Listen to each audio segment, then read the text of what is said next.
Prior, let's say 1998, I was with a girl for 10 years before 98.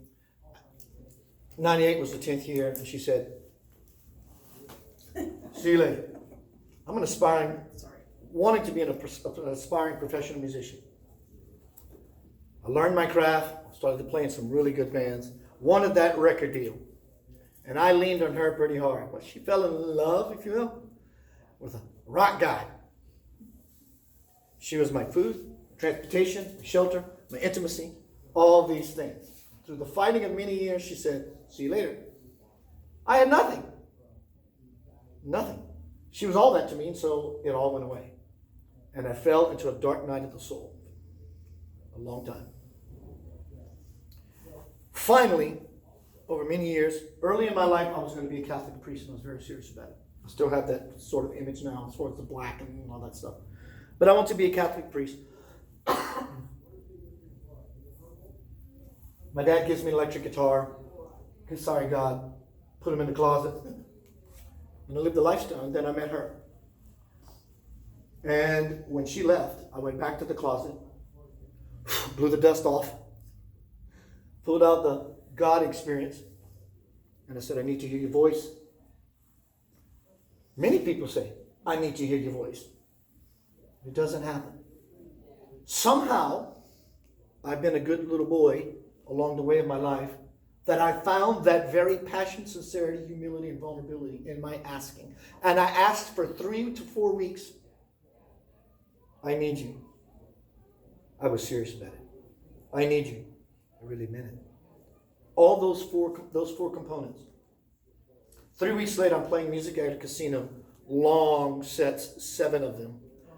50 minutes away, I come back home. God, I don't care what happens. I just want to go to sleep.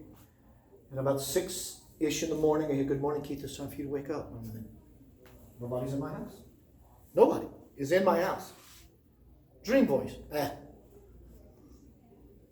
"Keith, I asked you to awake." And then I was laid violently, lovingly on the bed and thrown into a full-blown experience with God. This book is sort of set up like Neil Donald Walsh, Conversations with God. This book was 6 months into the writing before Neil Donald Walsh ever came onto the scene, so it was not plagiarized at all, copyrighted or anything like that. It's question and dialogue with Spirit. So when I was laid on the bed, when I was laid on the bed, I was thrown into a divine experience. I could smell the voice. I could hear the voice. I could taste the voice. I could see the voice. I could feel the voice. It was just permeating everything I knew until that moment was me. And it said, "Grab your tape recorder, go sit on the sofa, and press record." What am I going to talk about? It says, "Trust me, the thoughts will be there." When I received this whole thought, it wasn't linear thought after thought after thought. Listen, follow the instructions. It was an impregnation, an impression. And all of it was contained in this beautiful bubble, if you will. Even this moment is contained in that bubble for me. Over a period of dialoguing with the voice said, "Enough with the meditation, trying to hear me, if you will. Go live these principles, because the book will be unbalanced if you don't put into motion and anchor these principles, because then you will be reciting information just like a parrot." One more. These principles, hence the divine principle, anchoring heaven on earth, becoming the embodiment of this truth, became alive in me. 4 years into writing this book, I began to follow a divine incarnation, which is tattooed on my arm. I have more work to do. I learned of the presence of this holy man, Bhagavan Sri Satya Sai Baba. Satya is truth. Sai is mother. Baba, like Abba in the Bible, is father. This man sounds blasphemic, but it's not. Is the highest incarnation of God to ever come to the earth. Ever. What I mean by highest doesn't mean Jesus is not as high. Doesn't mean that. Highest means It's the Godhead literally personifying itself on the earth. Jesus was a man who, over the course of his life, became unified with God. Hence, the Holy Spirit, dove, descended into him, baptism, Paramahansa Yogananda. You and I are yogis just like Jesus and Buddha. We aspire through the course of our life to become a yogi, to become realized. That's not what Satya Sai Baba is. I found out about his presence on the earth. I started reading every book I could find. Not because he writes books. People go over there to experience the noise, the hype they're hearing. Some scientists, some doctors, to disprove. And these are the people coming back, writing these books going, I don't know what that was. So I started reading these books. He starts showing up in my dreams. One night, after about a year,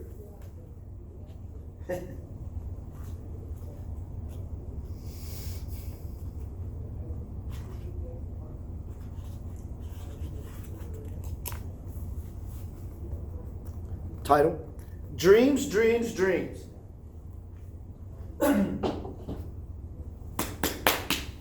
Comes a state of awareness in my sleep. And he's standing across the river, quite a distance, so maybe he did it in front of the building. Across the river, and he's talking to me telepathically. I can hear him perfectly. And he says, and first thing when I see him, I'm like this. And my human, he says, Keith, stand up. He says, come see me in India. I'm like, oh my God, I would love to.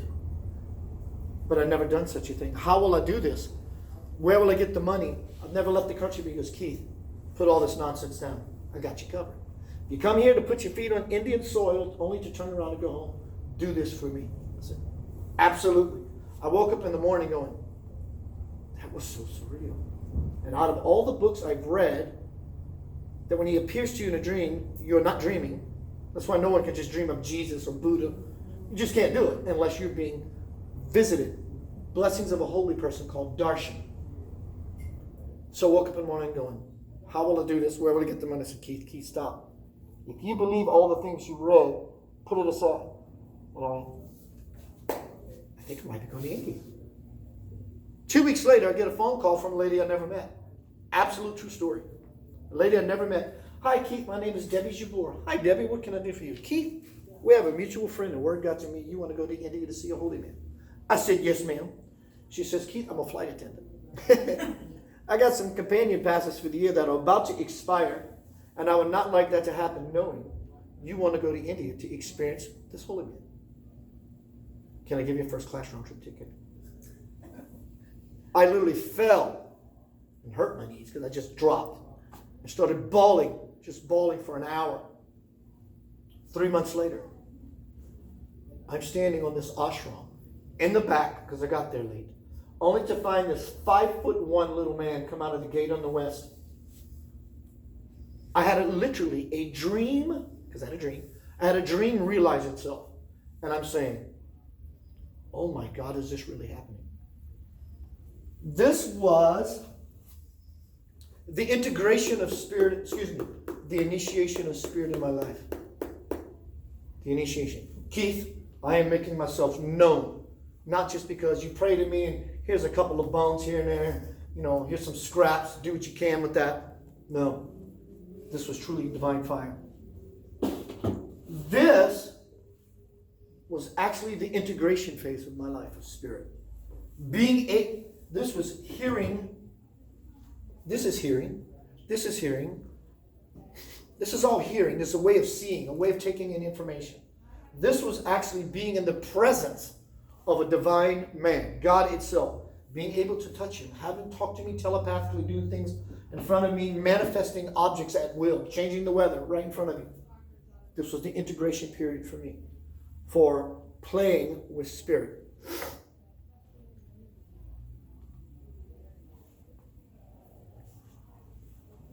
This, father, mother, this would be the child. This is an integration of this work. Now, you could buy this book and this book, or not. But if you bought the idea is, if you bought these books and read them, would you get the same effect? Sure. But if you buy this book, it shows something else, because this is not just about the words. This is about generating an effect. So in effect, the reason I wrote this book this way, which is the first part of this book, there's another volume coming of this. First part of this book is a few chapters. When I went to India, the stopping period of writing this book, when I went to India, is where I inserted India in here.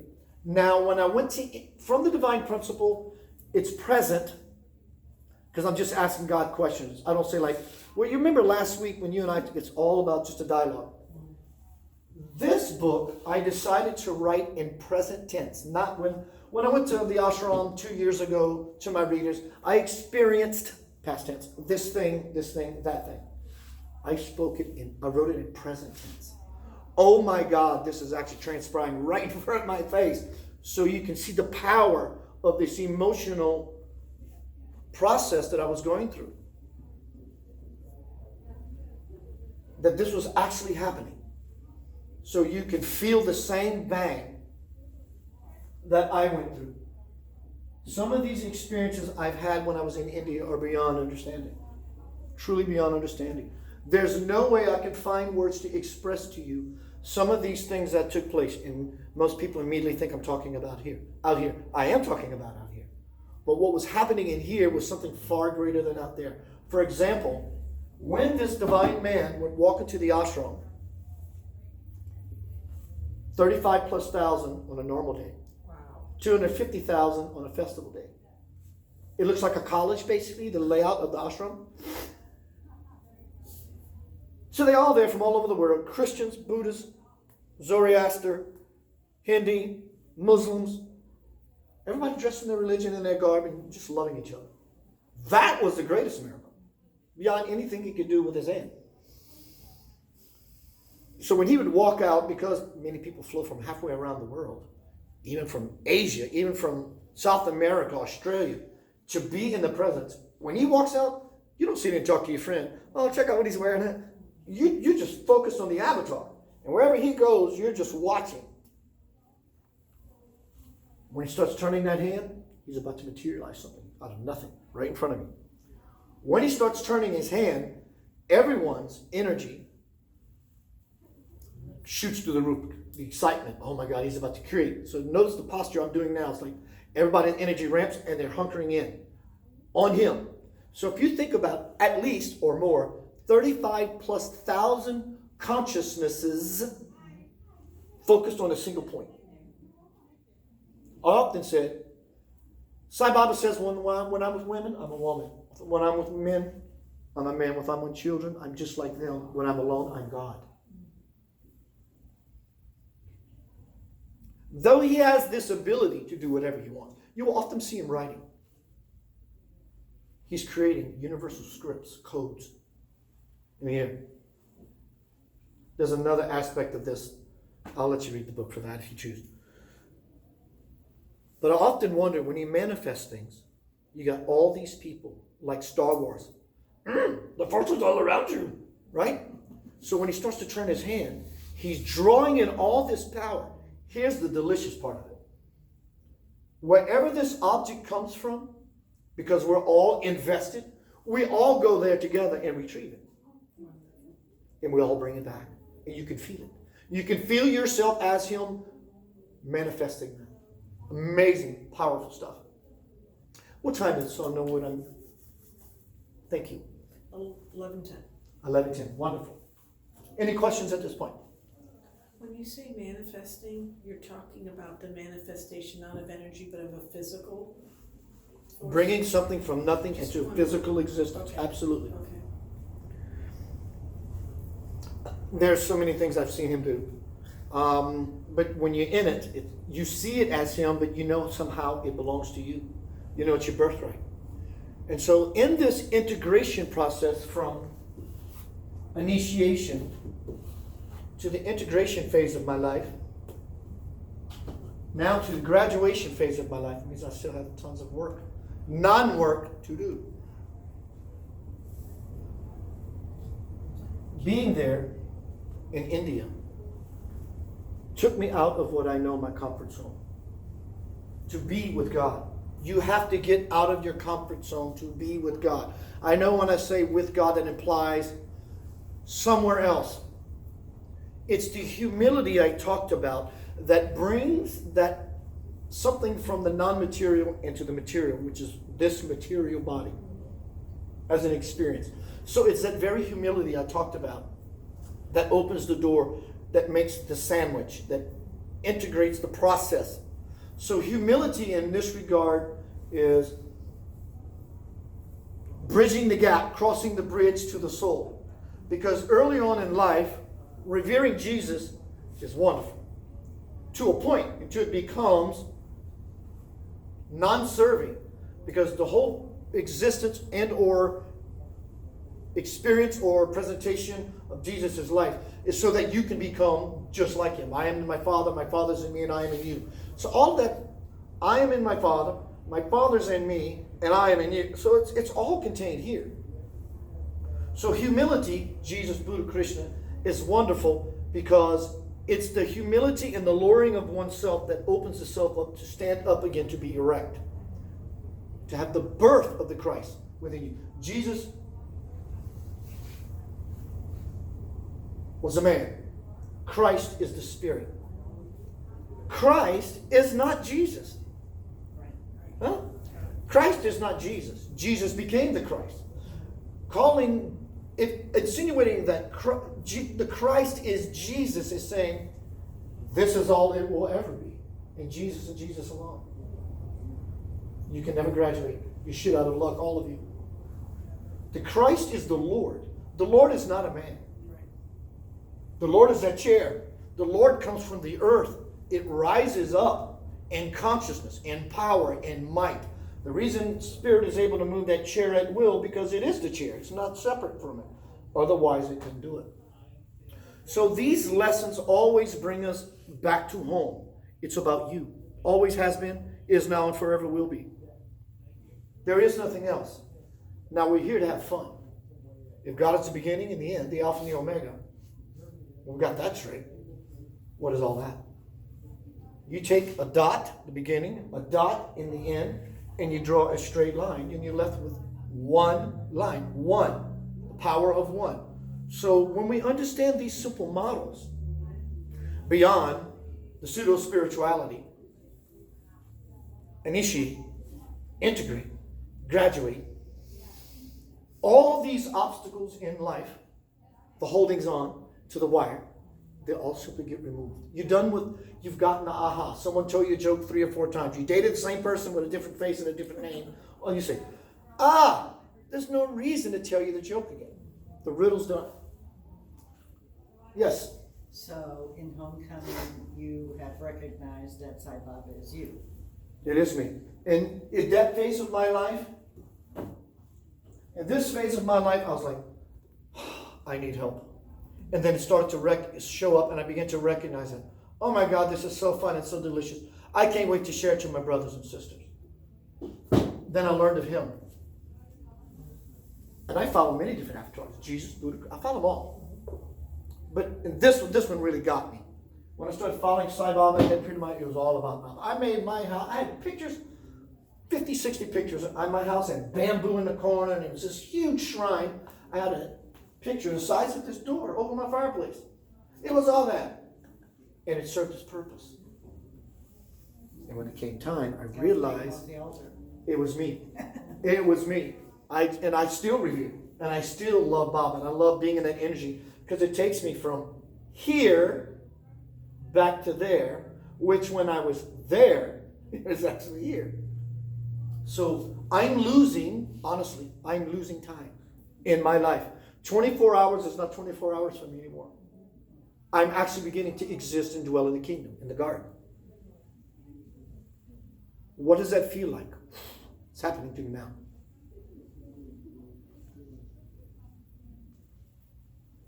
In here is everything, but it requires being in the nothing to gain something from it.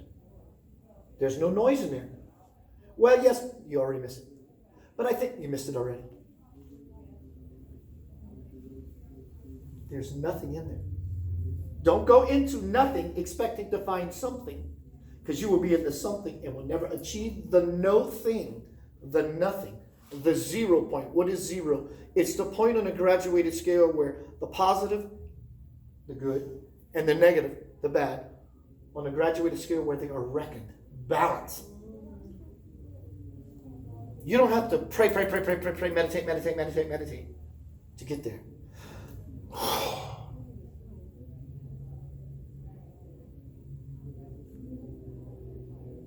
That's it. I've been doing this so long, and my open-eyedness with you right now, all it requires from me is just a simple act of intention. And I fall right there. I could sit in this chair, which I may, and close my eyes and go into vessel mode, and Spirit will be glad to tell you whatever Spirit has deemed appropriate for this group, including myself as a listener. Because when I sit in that chair, I go into nothing. Keith does not exist. So now I want to share with you some techniques. We did discuss do what you love. Tell me about yours, dear. About almost there, but not. What I love? Well, I asked who are doing what they love. Everyone raised their hand right at the gut. You did, and you kind of resisted. So what is that for you? How may I support you? Well, I don't know what it is. There's like something blocking what I know I need to do, but I don't know what that is. And it manifests, like you were saying, into anxieties that I've never had, like panic attacks, driving, feeling in open spaces like I'm gonna fall off the edge. But I don't know what that block is. You want to change that? Yes. I'm okay if you don't wear a mask. That's up to you. I'm good. Can I touch you? Oh, yeah. Hi. Hi. Doing well? I'm already reading you, checking you out. Jiggle. It's okay. Jiggle's good. What is it you want to do? I want to be a life coach, but I want to do That's it a beautiful for the idea. right reasons. What would be the right reasons? And give me an idea what would be the wrong reason. To guide people, not to fix them or teach them what they should do, but just to be their whole space, love them, and just help. So guide you want to them. be, you want to hold space for people as a teacher. That's fantastic. Go do it. Are you doing that at all? Yeah. To what degree that you're stepping, and what is it that's causing you to not step further? A fear that it's not going to be enough. Give me an idea what is not enough, meaning it's not going to be lucrative or not enough in the form of And not enough, fulfilling. or that I'm not good enough. Like good enough. Good enough at the task, or not good enough as a person to be one to divulge such wisdom. I'm playing this game with you because I'm trying to find you in it. I think the latter of what you said. Good So enough of a this person. has to do with self-worthiness or self-deserving or being self-good enough.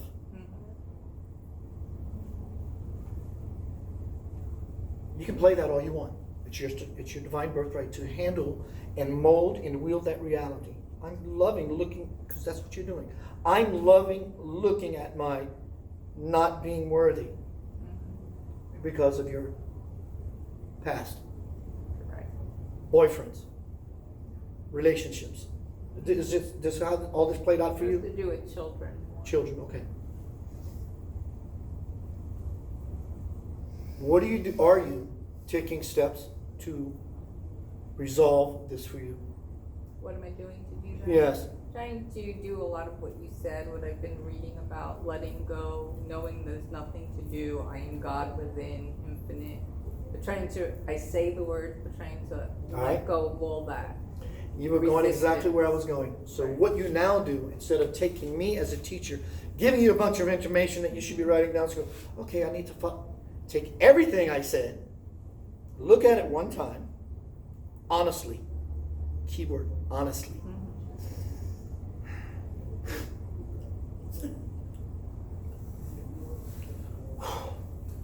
And that's it. You're done. It sounds superficial. I'm telling, when you're done with it, when you make the conscious decision to be done with it, you will be done with it. So you are clear about your vision about what it is, at least for now, you think you want. When you put this thing down, the vision of what you think you want, if that's really what it is, will get wider. And then you'll be able to step into it easier, or when you're done with the nonsense, the vision itself will change into something you never thought about. You have to simply be willing to stop playing the game. Stop the noise. Stop That's it, the to stop the noise. So here's something else that is very important that will kick you in the pants more so than the previous, which is stopping the noise. If you try to stop the noise, you've worsened your problem. The monkey will never shut up. You don't want the monkey. It serves a purpose. He will always talk. Trying to stop the monkey from talking, most people know that as being slapped by your parents. Stop talking, go sit down. Makes the child louder. And it scars the child. Your inner child has been slapped and scarred in such a way. So instead of stopping the monkey, you give him what he wants. What monkeys want? Banana. So you give him a spiritual banana. You give him something that will satisfy him so he can't open his mouth, while you do, as a spirit, are able to do the work, play that you're here to do, want to do. I made a deal with my ego a long time ago. If you just shut up, I want the same things you want. But you can't get it in all of your yammering. But if you be quiet for a little while, I'm giving them a banana. Let me as a spirit go get it. And when I get it, I promise you, you'll be the first one I'll tell. He shut up, just like that. You do it your way. Find a way for you. That's because once you start grading and judging and grading your own test paper of how you're doing, you're going backwards. It's simply, I'm just done. Hey, let's go hang out. You're just done. It's just completely done. Anything else, you're overshooting your target. Find what you want. Follow it.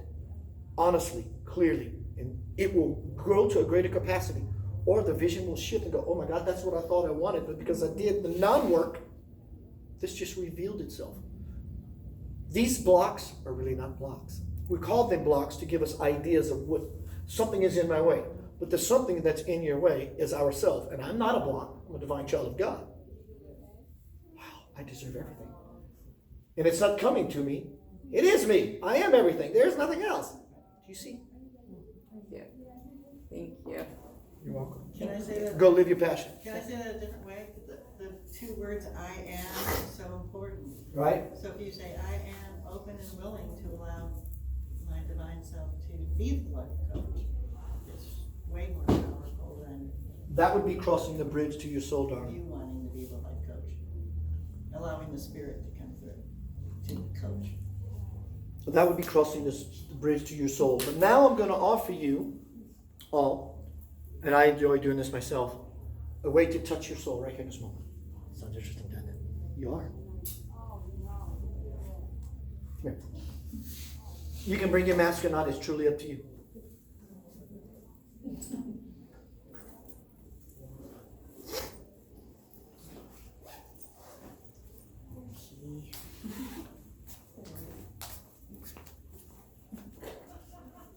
Hi, what is your name again? Danielle. Danielle. Yes. Everyone, follow. Come in this shot with these. Come over here. Back up a little bit. Oh. Let our audience participate with us. Hi, everyone. They're not there now. You're not there now. In fact, you're not there at all. You're here. So you can still look at me though. Everyone, if you would, just close your eyes. Take a few deep breaths. Intentful breaths, like you want something beyond anything you've ever wanted. Don't describe what that wanting is. You just want for a something regardless of what it looks like. Breathe in. Allow it to descend into your consciousness by exhaling. Breathe in. Taste the love of God on your palate, on your tongue as you do that. And you manifest it by breathing out. And once again, now, if you would, I want you to pick up your breathing gait. Follow this lead. Breath is God. God is life. Breathe in your life.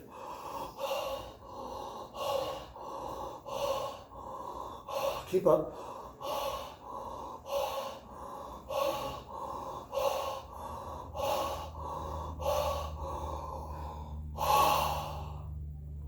Take a self-inventory. Do you feel the same now that you have, where you are, than you did before you started the breath? Of course you don't. You can open your eyes. You feel the buzzing? Feel it? Feel the change? You've raised up your energy. You're feeling your light body. Okay? Now I want you all close your eyes. Take one final inventory of yourself. How does it feel to you be you now, opposed to before you started breathing? You feel different. You feel charged. So recognize that simply and open your eyes. Whatever you do, don't take your eyes off me. Whatever you do, just don't take your eyes off me. I want you to become aware of what it feels like to be you. Not judgment, just no thought, in fact. Just feel it. Become aware of the taste in your mouth.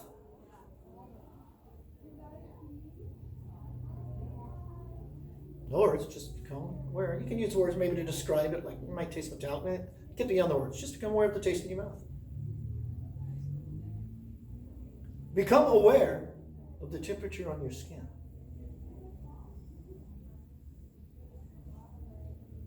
Become aware of the sound of my voice. That's more of the real you than what you're looking at actually. That part of you that is listening has been aware forever. That's the real you. Become aware of my voice.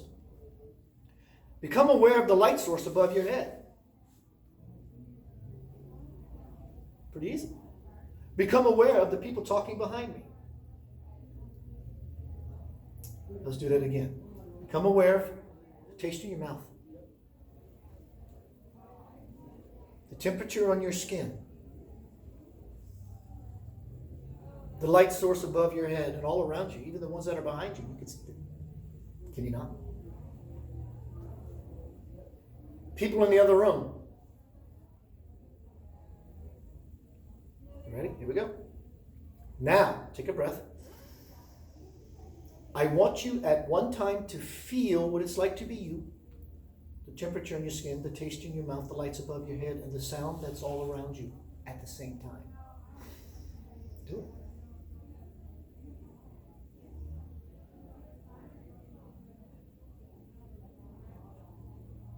Do you feel it? Do you feel that opening? How were you able to do that before you ever tried it? You weren't. You go here, so you go here. But I literally, intentionally said, taste what's in your mouth. So your awareness gets pointed here, and everything else gets shut off. Now feel the temperature. And I pointed your awareness to all these different focal points until I gave you permission, which no one in your life probably ever has, to say, open up. Touch your real self. Let's try it again. Taste in your mouth. Feeling on the skin. Oh, the air conditioner kicked on. So your awareness does all this stuff. Taste in your mouth. Keith's voice. Lights above my head. Experience it all.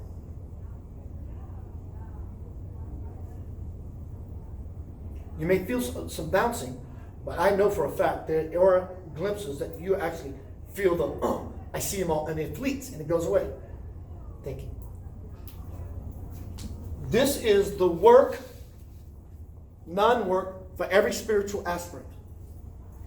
You don't go about practicing how to expand your awareness from being who you really are. Expand your awareness for you. There is no work to do. It's all a product of you. Did you have any success? You were able to feel that expansion of your real self?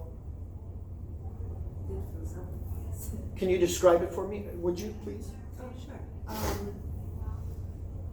definitely, I guess when we did it at the same time, I felt the taste in my mouth, I heard the background, felt the skin. I felt all the sensations at once, but it wasn't a lasting for maybe a second.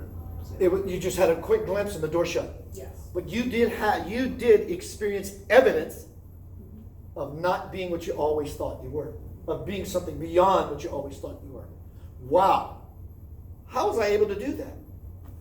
That's what Jesus, Baba, Buddha, everything that we are moving towards as a collective world, race. So the benefit of achieving this technique that I offered is to give you a glimpse that you exist in all these places. You're speaking about blocks and clarity earlier. This level of clarity is what will allow you to be in your life to where, without effort, you know that something behind the tree, like a big dog, is about to jump out and bite you on your ass. Everyone would want to be aware enough to know that, whatever the situation may be. But when you have this multifaceted awareness, we begin to not leave the body, we begin to incorporate our soul, because we crossed the bridge enough to where you become peripherally aware. Yes? For me, the interpretation was kind of like feeling all your senses, or sensing all your senses. The touchy, hearing, seeing, feeling, tasting is what I interpreted out of this experiment that we just did. Am I on the right path with that? That's it. You got to see a greater capacity of what you are versus my awareness goes where I go. Your awareness is everywhere. So you open the gate to see your real self. It happens. It is. It's not something you strive for. It's something you open up through by letting go. Letting go. Let go. But I'm scared. Goddamn right you are. And you will feel that scare until you jump off the high diving board. I got to do it. 1, 2, 3, 4. Shit. You hit the water, you'll realize you hadn't died. Oh my God, that was quite fun. You ready to go do it again? We talked about awareness opening, about doing what you love, about getting out of the noise of the world. Whatever is your religious or political affiliation, enjoy it out of fun, not out of fight. But you don't understand. You already missed it. I don't care if you're Democrat, Republican, Conservative. It doesn't matter to me. It matters to whoever you may be. You can still vote, however you choose that to be. But if you plug into the system in that way, your fighting will get you sucker punched. Same with racism. Keith, are you saying pull back from the world so far that you lose compassion? I'm saying find compassion for yourself by getting out of the noise that's killing you. Then you find real compassion. And then you have the awareness to know when to step in to be of the greatest influence. Until then, you grab someone's hand in a swimming pool and you get caught in the nonsense. So how do we combat racism? You don't. You leave it alone. Well, how's that going to change the world? You change yourself. And when you change yourself, any little influence you have sends out ripples. You just had a little bit of influence just now, and your awareness opened up like that. You felt aspects of yourself that you may have not before, all at one time. And so likewise, those aspects of yourself that you're trying to influence and open up to be a part of and make difference are those people who are fighting. Because if you go stand between two people who are fighting to break it up, sometimes a blow will pop you in the nose, break your nose. Now you got to deal with your issue. What is about to happen on this earth, actually rather more so in all of us, is going to be a test. It's going to get greater. And it's going to get harder. So you have to become lighter.